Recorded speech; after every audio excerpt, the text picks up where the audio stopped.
What does it mean to have a relationship with God? I encourage you to watch one of my videos a few weeks ago back that I did about covenants. Now, for the last, I believe, 3 to 4 years, I have been studying covenants because I don't believe that we understand what that truly means to be in a covenant with God. We often think we understand what a marital covenant is, but we don't necessarily mean what it means when God says he makes a covenant with you, or we are in covenant with him. And when I did my study, I did a study on the Jewish wedding.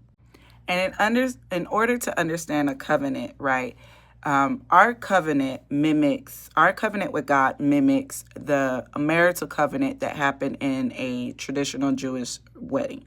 So first, you would do matchmaker, right? So usually the families did that. Then they would pay a bride price. So the father would pay a bride price to the bride's family to say, hey, this is what we're going to do. This is our responsibility. We're going to make sure that we good over here. We can take care of your daughter. Then they would go into a binding agreement, a covenant. And they still didn't do anything there, a covenant. After that, they would betroth. In the betrothed, this is where they say, hey, this is our responsibility. This is what we're going to do. We're going to prepare a place, etc., etc., etc. After that is the preparation. They're still legally married, and they still haven't done anything. They're just legally married.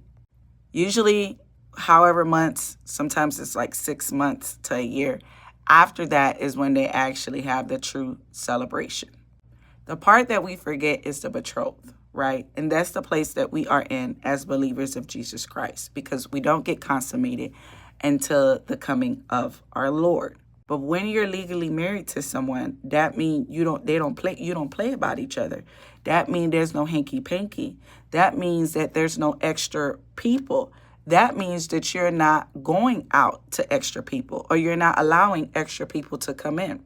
Why? Because you're in a committed relationship, and nobody, I don't care what country you're in, nobody like to get cheated on. So imagine how God feels when he says, wow, we made a commitment. I made a commitment to you. You made a commitment to me. That commitment was made through the confessions of our Lord Jesus Christ. And here you go back to the old things that I delivered you from. Back to the things that you cried about. Back to the things that I thought you let go.